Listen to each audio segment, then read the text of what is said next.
if we're going to build a blockchain, it has to be owned and led by Indigenous peoples. We have to go full layer zero. Everybody called us crazy, which of course I think is great. We're really looking to solve that problem of creating a new foundation for Indigenous governance, government, sovereignty. The potential of this technology and how aligned it is really to our people's cultures is amazing, and to our people's struggle and just the issues that we're facing. Welcome to Blockchain North, everyone. Today I'm speaking with Ethan Clark, who's the founder and CEO of NationsFirst. Very interesting business, and we're catching him at a very interesting time. He'll have some news to basically break on this interview. Before we begin, if you enjoy this interview, if you want to support Blockchain North on our mission to inform, educate, and inspire Canadians about blockchain, and perhaps most importantly, to give Canada a voice at home and globally, give us a like, subscribe to our channel, share the content, and feel free to send us your comments, good or bad. We're totally open and we want to have a discussion with you. And stay till the end, because I will ask Ethan, like all our interviewees, what his surest predictions are for the rest of the year and 2025, since it's around the corner. Ethan, a warm welcome to you. Thank you, Aichka. Thank you for having me. It's a pleasure. And as I said, I catch you at an opportune time. So maybe we'll just start with that, actually. I mean, let's go right into it. I mean, we'll sort of reverse engineer a little bit in the conversation, but what just happened in the last few days, and why is it so important for you? For sure. Yeah. So, we're about 10 months in here since the inception of the idea. We've only been building for about 3 months. And yeah, we took on an investment from just an amazing investor, amazing group. It's a great partnership. It's a really great opportunity to teach about Indigenous issues here in Canada, how to integrate technology to fix these Indigenous issues or to solve these challenges that we face as Indigenous peoples. And it's really just a great partnership, great people. They've been so open to learning, and we've been open to learning as well from them. We'll talk more about the partnership in a second, but as I said, let's take a step backwards now, and maybe because you must have had to pitch that investor, I'm curious what that elevator pitch of yours was. So it was actually a lead from our friend here, our one of our co-founders, founding partners, Brown Eagle, and yeah, he brings this guy forward, and he's saying he's eager to learn about what we're doing, and we gave him the quick pitch, really just at a high level, just, who we are and why we're here. Hardly anything about our technology to start. We like to start these things just very friendly. And we hadn't done a whole lot of pitches. Again, we're new. We're super head down, focused on building, focused on relationships with the nations. We haven't really needed the money too much, but yeah, he's just the alignment was perfect. He's new here. He's been trying to solve these issues, trying to use this technology to solve these issues, and really, I think the values that we've brought forward and the values that he brought forward just made it so perfect. And in the first day, he's, I'm interested. Second one, we gave him the real pitch, walked him through all the technology. This is the blockchain. This is why we've done the blockchain. This is the problem we're solving. This is the ecosystem. And this is why we need the ecosystem as Indigenous peoples, right? And then, of course, really the opportunity and the financial opportunity that goes ignored within Indigenous communities, and just the rapid growth that our economy is going to see worldwide, not just here in Canada. And he loved it. And yeah, it was, we seen a place for investment. A check was written that week, in our accounts, and a partnership was signed. That's really awesome. Congratulations. Anyone who's built a business and raised capital knows that it's an achievement in and of itself, right? And you're at that point now, 10 months in. That's phenomenal. I want to make sure people understand what NationsFirst is, and perhaps before going more into the weeds of what you actually do and propose to do, what are some of the problems that nations, that Indigenous people face in Canada first? Mm-hmm. Absolutely. Yeah. So I started my career in politics, specifically off reserve, non-status politics. And that population makes up over 80% of Canada's Indigenous population. Yet they receive less than 10%, I would say somewhere around the 7% ballpark of financial support and service support. And they certainly don't get consulted. I mean, my 20 years living off reserve, not one time was I ever consulted by my by my government, my my, whether that be my band council, the treaty associations, the government. I was not once consulted on anything. And so growing up in that area, being raised around that, finding myself working there professionally, really highlighted a real need for some sort of change, because we see these systems, this Indian Act system, these modern treaty systems that are, were made to suppress our people, were made to assimilate our people. They were never built for our people. It was the same thing that created the residential schools, the Indian hospitals, the 60s scoop. It was replicated in various genocides across the world. And so, navigating these spaces, after I founded a consultancy, Turtle Island Connection, which is, of course, in the resource and energy sector, again, around realigning that industry back to Indigenous governance and laws and protocols. There was no kind of alternative foundation for Indigenous peoples. You have self-government agreements or self-governance agreements. You have the Indian Act. You have the modern treaties. Each which one of them has so many more cons than pros. Even to sit at the table and negotiate these modern treaties, you're extinguishing all your title, your land, everything. And so, we sat there and we thought there's got to be a better way to do this. I had some previous experience in blockchain way back when. Lost a lot of money. It was what it was. Like everybody else. Yeah. Most people, probably 99% of people Yeah, who invested in crypto early, right?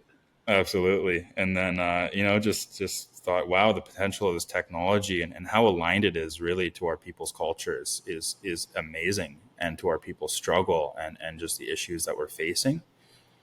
I mean, there's nothing like it out there. So yeah, we just said, if we're going to build a blockchain, it has to be owned and led by Indigenous peoples. We have to go full layer zero. Everybody called us crazy, which of course I think is great. But we're really looking to solve that problem of creating a new foundation for Indigenous governance, government, sovereignty, and all these things, and then really providing all those little all those applications to support day-to-day uses, such as finance, personal finances, business finances, funding for whether that be a nonprofit, a for-profit, or just for a community or family. That's really where we've started, and the problems that we're looking to solve are around there. I imagine lending as well. Absolutely. Yeah. So let's again kind of rewind a little bit. And what is it about blockchain? I mean, most people who will watch this interview will know that blockchain is a decentralized ledger, technology, that it is decentralized and offers unique forms of governance that some will say by the people and not by a large centralized tech or government entity. Is that essentially what makes it appealing? And what are the parallels or the alignments, let's say, with Indigenous values? Absolutely. Yeah. So, I'll start maybe a little bit on the challenges, and then work my way into the alignment. Of course, currently under the Indian Act system, there's 17 odd layers of government above you before any Indigenous person is ever consulted, or money is brought through. And so you can just imagine trying to navigate that space as an Indigenous organization or group and trying to make any real change. And then you look at the traditional governance structures. For mine, for example, I'm a Coast Salish nation.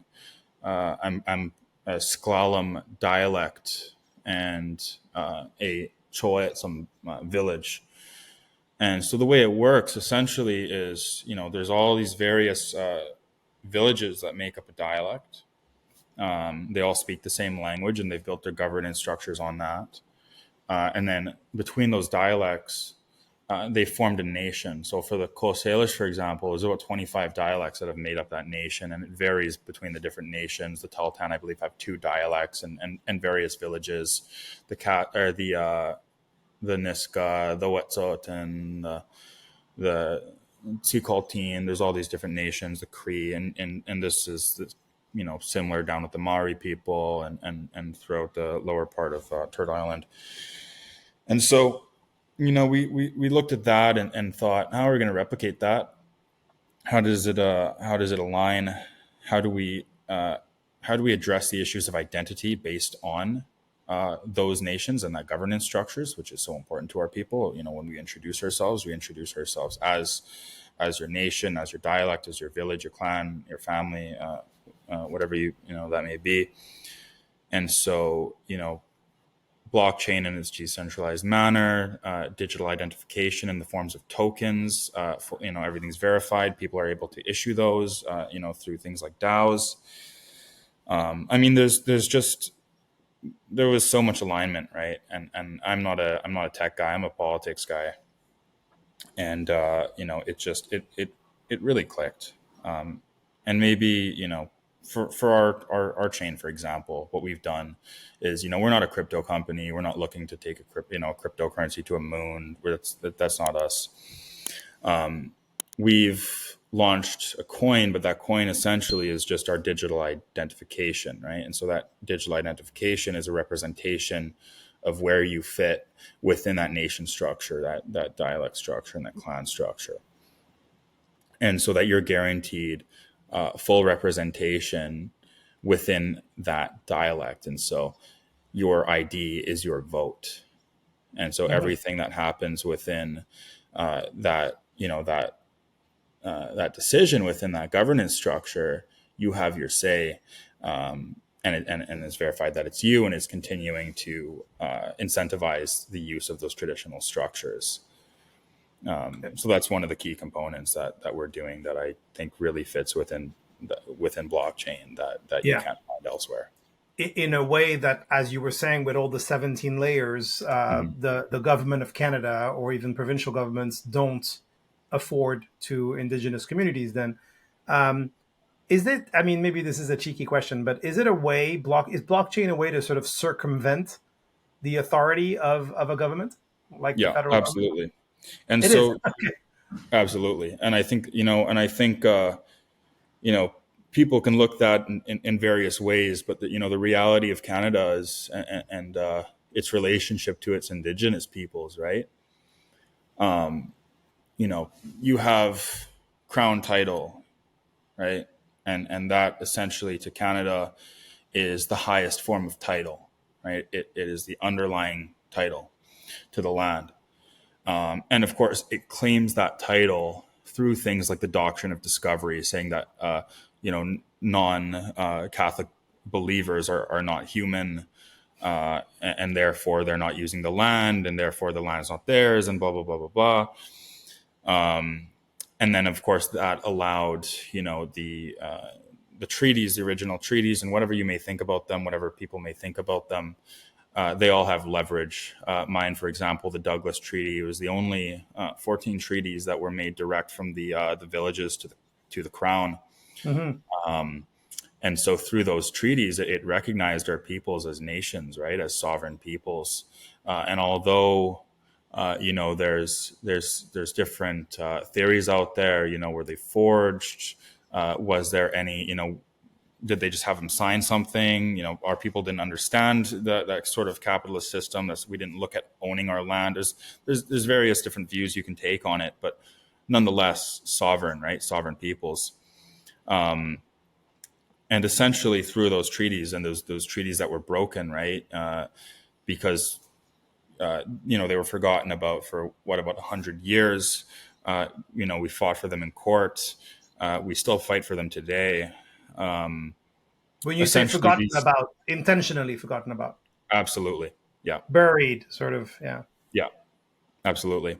And so, we've brought them back up, the kind of limelight, and and yeah, it's very important that people recognize that those treaties were nullified, that those treaties were broken, and therefore the crown title can be put into question. Right? There's a lot of lands that were untreaty as well. You know, the Wet'suwet'en people, the Niska people, the Tahltan, a lot of the West Coast, all of British Columbia, a little bit throughout the East, although I can't speak much over there.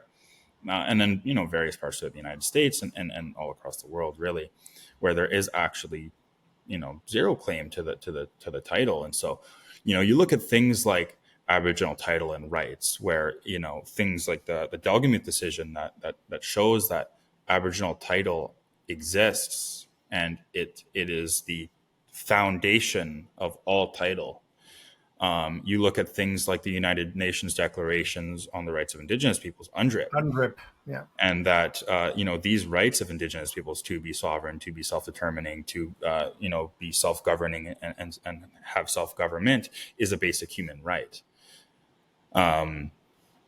And you know, of course, Canada says they adopted it. They adopted their version of it, DRIPA, which of course they battled. You know, there was 4 countries in the world that wouldn't accept UNDRIP, which was of course United States, Australia, New Zealand, Canada. But nonetheless, it's a human right. It's a right under you know, Canada has to honor the Crown. The Crown made these treaties, recognizing them as sovereign nations. You know, within the Royal Proclamation, Aboriginal title exists. Within the Constitution, Aboriginal title exists. Under Section 35, our people exist, and so it really isn't like it's really that special place, I think, for Indigenous peoples. You know, blockchain has that ability to create freedom and that sort of self-sovereignty, but you know, our people have really been fighting that for a long time. This battle has been happening for you know, hundreds of years, and you know, it is our creator given right, and it's recognized in all levels, from the Crown down to the municipality. Couple of questions I want to ask you right now. One is, can you explain your business model in like 30 seconds or less? Basically, that elevator pitch I was asking for Yeah, earlier, like what absolutely. basically everything you said right now is fascinating, poignant, you know, in some ways disheartening, and but also hopefully, you know, brings up some hope because, you know, there Hmm. seems to be some solutions.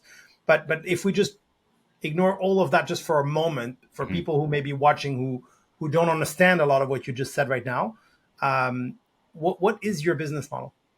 Absolutely. So yeah, we're a layer zero blockchain. We're similar to Avalanche, where we can build out subnets. And so what we've done is looked at, okay, let's build out subnets for nations across the world. And then those subnets can launch DAOs based on their dialect structure. So that's really the foundation of what we're doing. We've built out a financial platform with an offshore partner to create you know, debit cards and sort of sovereign accounts for people. We've built out and these are the ones that I think are really interesting and have a lot of potential. And we've been really focusing on right now is our DAO launch pad, similar to Aragon, Okay. for example. And we've built out a token launch pad. So currently, I mean, we're ready to go tomorrow or the next day with our DAO launch pad. And within that DAO launch pad, there's a token launch pad. So, you know, for example, an Indigenous business can go out and you know, launch their business as a DAO and then raise capital through that token launch pad in a decentralized manner from a secondary market. And then, And of from course, we a have global market. absolutely, absolutely. And then we have a digital ID, of course, based on the nation structure and the dialect structure and the clan structure. And then we have a digital wallet that's actually live right now with our blockchain. And it's fully interoperable with any chain. It can hold any major currency. And I think it's a really competitive wallet as well. And That's our whole really exciting. And system you've is done all like, of this in 10 months. So you obviously been busy building. oh yeah, we have an amazing tech team. They are so on board with us, man. They're just so great, and they can see the vision. I mean, even the first day I met them, like we just hit it off, went way over time in our meeting, and we're just talking on like so much alignment. We've really been so lucky, as we've been developing and kind of building our vision and finding the right people. And yeah, they're working hard. They're working Yeah, of hard. course. Good. Keep them working hard. It's Oh important. yeah. You're a mission driven entrepreneur, so it's really important. This may be a funny question in the world of blockchain and also in the world of, as you described, the indigenous people's kind of position in Canada and how they've been taken advantage of, frankly, and simply put. Is this business Canadian? Do you Yeah, it consider is. yourself a Canadian business? So yeah, it You is. see why I prefaced, right? That's the funny thing, right? Because like I don't really consider myself much of a Canadian, right? I mean, on one side I got my my Coast Salish side, and on the other side I got my Irish side and my Scottish side. Um, my mom moved here when she was about 16, 17, or 18 when she had my brother. And my dad, of course, is he's in politics. He's a sovereignist, and so something that's been instilled in me for a long time, especially through my father, is you're not Canadian. You're Coast Salish. That's who you are. And so it was really funny. I held off for so long on incorporating the company just because I'm like, oh, I don't want to be a Canadian company. Like I Yeah, don't see yeah. myself. I'm Coast Salish, right? But I really want to move to that fully decentralized manner as soon as we can, and really align that to our traditional structures, right? Why did you incorporate in Canada then? Is it just Oh practical? man, You're yeah. based, within the confines of what's called Canada, and are there any other reasons? Are there any pros of being Canadian? Because depending on who you ask, some people will say Canada is a good place to build in the crypto space. Others will say, no, I mean the capital gains, Mhm. the all the complex jurisdictions, and they'd prefer to be somewhere else. So why did Yeah. you do it? Oh, we were just rushing. We're like, you know what? We need to take on some investment. Let's just incorporate as soon as we can. And of course, you can incorporate a Canadian company in like 4 days. So we just did that. But I don't want to stick around here forever. I don't think. I really want to continue exploring indigenous jurisdictions and seeing the potential of incorporating under you know uh, a nation, right? A First Nation, a nation, Yeah. or something similar. Makes sense. Makes perfect sense. You got to be pragmatic, of course, as an Yeah. entrepreneur. I mean, um, what I also want to ask you is, like I told you, when we spoke the first time, I've interacted with a lot of prominent national or even regional Canadian Indigenous, not for profits for the most part, Hmm. and also with the Assembly of First Nations. So there's a fair amount of, let's say, organizational structure in Canada that is Hmm. Indigenous led. Some of it receives federal funding, some of it is self funded. Um, why did it have to take you, no disrespect at all, but why did it have to take an entrepreneur Hmm. to create, you know, this kind of business, this kind of value proposition? I mean, could these organizations that I cited, and I'm not like necessarily critiquing any of them specifically, but Hmm. could they be using blockchain in a similar way you're using it? I, I really believe they could, and I've worked with a lot of organizations, a lot of political organizations in my past, and I've got to say there's kind of a fundamental illness in a lot of them that um, comes through financial kind of corruption almost, right? There's no transparency within these organizations, and I think a lot of them don't want to see that transparency. They don't want to see that sort of decentralization. I think, and I got to say this is my view, but a lot of them are just kind of set up almost like cheerleaders for government in order to really avoid consulting or getting the consent of the broader indigenous population. We're seeing things like the distinctions based approach, which of course is cutting off, the 80% of indigenous people who live off reserve or who are maybe non-status, who don't, engage with their band council, or their band council doesn't engage with them. and money going out through through those outlets. And so I really look at it like the people have to, you know, what we've done is looked at, let's just provide those tools that people use every day, right? Things like banking, things like social networking, sorts of applications like that that are kind of seamless integration to people's lives that Indigenous peoples can resonate with, and see something tailored to them, and then really bring in the community at that point. And then, hey, one of those organizations, says, all right, well, our people are here now, this is where we have to go, then I think that's the way things will move forward. But I really do hope that these other organizations do want to uphold their people and provide more transparency. It But sounds the like way it's it's also a going bit of right a case now, of don't bite the hand that feeds you, right? absolutely, yeah, It becomes a bit of a self-fulfilling prophecy. I mean, if you're receiving a lot of funding from the federal government, yeah, you're obviously, I mean, it's like all the debate around CBC, right? CBC is not going to be too harsh on the hmm, federal government if they're largely funded by it, right? exactly. Um, yeah. By the way, is the indigenous world in general receptive to blockchain, or are you pretty unique in your positioning right now? And do you sometimes feel like you're banging your head against the wall because people just don't? Because I mean, I'm saying that because Yeah, in any society, in any culture, blockchain is still pretty new, pretty almost pretty fringe, even though adoption has increased a lot lately. But absolutely. No, you're right. It certainly can be. Um, there's a lot of mistrust within our people, right? And not trusting big tech companies, not trusting big organizations, big governments, and media, big yeah. tech is no different, right? New technology is not something that our people open up to easily. And, I think, especially Indigenous peoples, really. So is And part of your so, role going to be educating as well?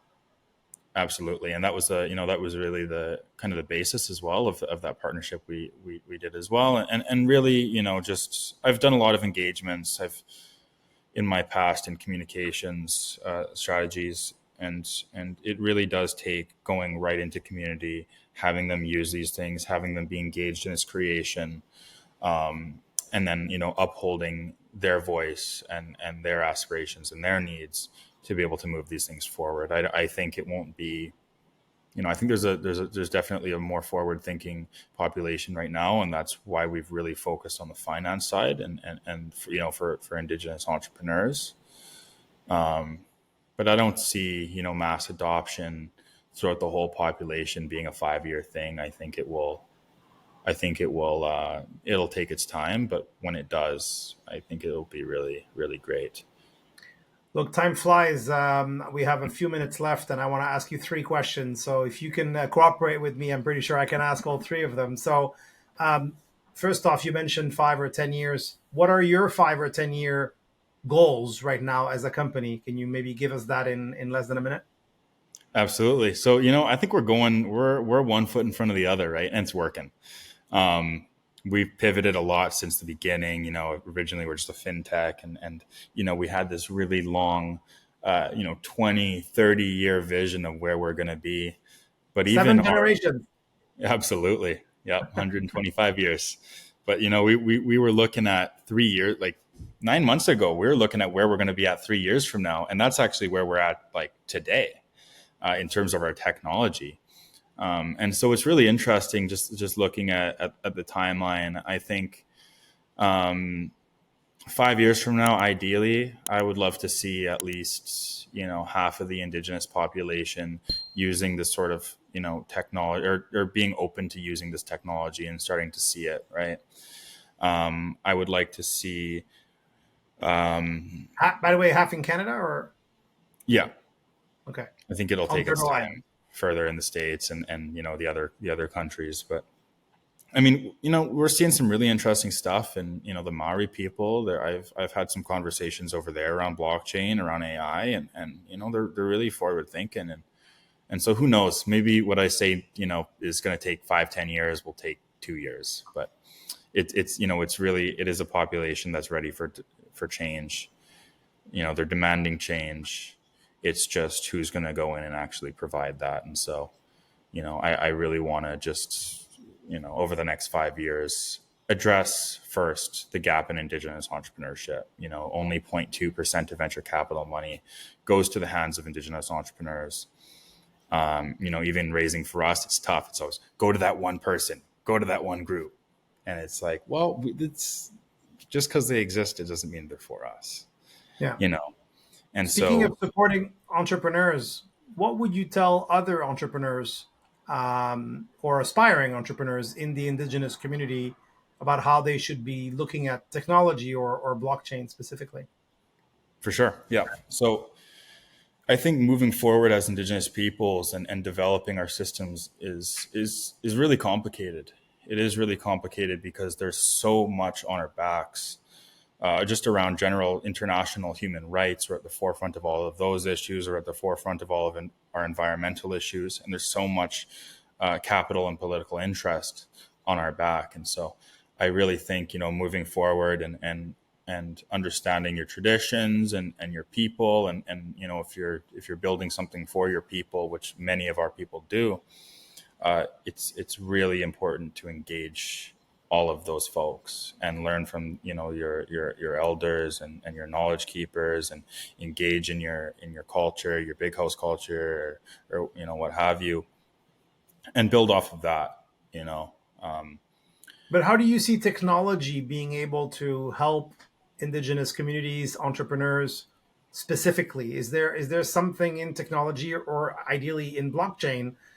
I mean, Mhm. we've talked a little bit about that earlier, but I guess what would be your short pitch to them? Do this because it will do what for you? I think it's really look at the evolution of the internet, through web 1 through web 2. We've been left behind for both of them, and look where it's gotten us. Hmm. We're the most underserved, underfunded. We have the least digital accessibility, financial accessibility, and this is really an opportunity to get into a position where you own your data, you own your information, you can really lead, and that's what our people are all about. And so really aligning our traditions and leading our traditions in our technology build out, I think, is really what our people should be doing.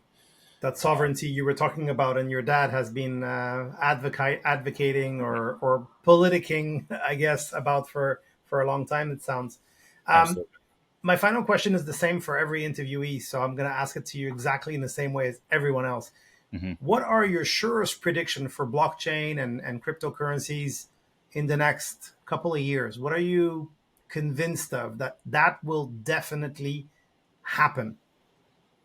I think it's going to become a much more practical thing. I think the meme coins are on their way out. I really hope they're on their way out. And I think we'll start to see tokenization of things like natural assets, tokenization of all things, really. That's been a huge driver of our conversations right now. And I just see so much practical use with this technology over the next few years. The conversations we're having are amazing. The projects we're getting into are amazing. And I try not to make too many predictions, but if there's one, it's really the tokenization of natural assets and all the practical uses there that it will have for protecting our lands, for protecting our peoples, for protecting our rights. And I would love to see that, be implemented in everything from mining to forestry to oceans. That's to energy. That's really what I want to see, and that's something I'm putting a lot of, my investing a lot of my time and energy and money into. And like you said earlier, indigenous peoples, communities all across the world are at the forefront of those issues: natural resources, the environment, and also human rights Yeah, and sovereignty, of course, as well. So, thanks, Ethan. That's been a really fascinating conversation. It's a realm that we at Blockchain Earth have not yet explored. I mean, I have had a few conversations with indigenous entrepreneurs and leaders about blockchain, but you're the first to have truly laid out for us what the challenges are. So, kind of the why, what blockchain can do and what you're doing about it. And congrats again on that investment. I mean, 10 months, that's an incredible achievement. And we wish you a lot of luck going forward. And of course, stay in touch. To everyone who's watched this interview, I hope you found it as fascinating as I did. I can't believe it's been 35 minutes. It seemed like it was 10 minutes, but time does fly, of course. Where would you like us to link to, by the way, Ethan? Where can people find you or maybe read things that you publish? Or are you a Mhm. social media guy yourself? Where Yeah, do people connect with you? I am an aspiring LinkedIn influencer, and so you can find me on Ethan Clark on LinkedIn, or at Nations First on LinkedIn. We're also at www.nationsfirst.io. We've got Perfect. tons of articles. We talk a lot about it, about how blockchain and tokenization and can support Indigenous sovereignty and what it means for the broader population. Perfect. We'll link all this in the descriptions as well. Thanks again very much for your time. Thank you all for watching this interview. If you made it this far, give us a like, subscribe to our channel. We also have a newsletter that comes out every Wednesday. We do a Twitter or X space every Thursday at noon Eastern time, where we dissect the news with great leaders. We should have you on sometime as well, by the way. Wish you all, a great rest of your week. Happy September, I suppose. Uh, And see you around. Thank you so much. Thank you.